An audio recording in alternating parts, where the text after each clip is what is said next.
કેન્દ્ર સરકાર દ્વારા ગીર સોમનાથ જિલ્લો, જુનાગઢ જિલ્લો અને અમરેલી જિલ્લાના 196 ગામડાઓ માટે ઇકોઝોનનું એક પ્રાથમિક જાહેરનામું બહાર પાડ્યું છે. આ પ્રાથમિક જાહેરનામામાં ઇકોઝોનની હદરેખા અને નકશામાં અનેક વિસંગતતાઓ જોવા મળે છે.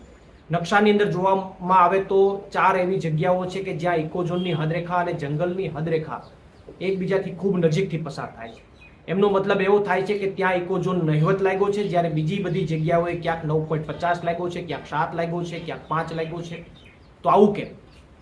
સાથે સાથે નકશાની અંદર બીજી એક વસ્તુ પણ જોવા મળે છે કે ઇકોઝોનની હદરેખામાં ક્યાંક અચાનક અંદરનો વળાંક આવી જાય છે, મતલબ અંદર ખાંચો પડી જાય છે.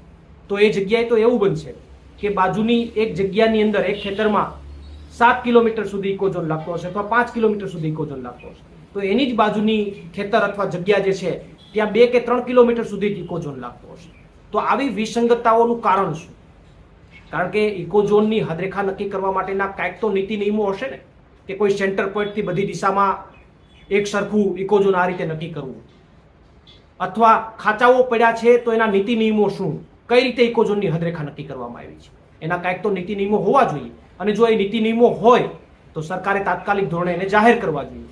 અને સરકાર જો જાહેર નહીં કરે તો ગીરની જનતા એવું માનશે કે જ્યાં નેતાઓ અને મોટા રોકાણકારોની જગ્યા છે ત્યાં ઇકોઝોનની હદરેખા નજીક જતી રહી હશે, અથવા જ્યાં ખાંચાઓ પડે છે ત્યાં કદાચ બની શકે કે કોઈ લોકોએ પૈસાથી વહીવટ કર્યો હોય એટલા માટે ખાંચાઓ પડી ગયા હોય. અને એટલા માટે આ વિસંગતતાઓનો ગીરના લોકોને વિરોધ છે. ત્યારે આ 196 ગામના લોકો માટે અમે 2 પ્રોગ્રામો જાહેર કરીએ છીએ.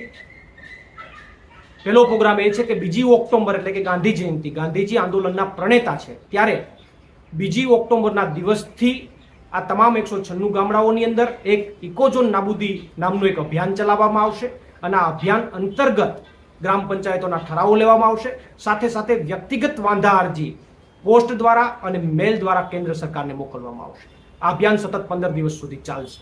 સાથે સાથે જ્યારે નવરાત્રી આવી રહી છે ત્યારે ઇકોઝોન નાબૂદ કરવાના બેનરો, ઇકોઝોન નાબૂદ કરવાની ટોપીઓ, આ બધું પહેરીને લોકો ગરબે રમશે અને માતાજીને આરાધના કરશે કે આ ઇકોઝોનની વિસંગતતા દૂર થાય એ માટે કેન્દ્ર સરકારને સદબુદ્ધિ આપે. ત્યારે આવા બંને કાર્યક્રમો છે, ત્યારે 196 ગામના તમામ લોકોને હું નમ્ર અપીલ કરું છું કે સ્વયંભૂ પોતે લીડર બની અને પોતે નેતા બનીને આ બંને અભિયાનોને આપણે તમારા ગામમાં સફળ બનાવીએ એવી તમામને હું નમ્ર અપીલ કરું છું.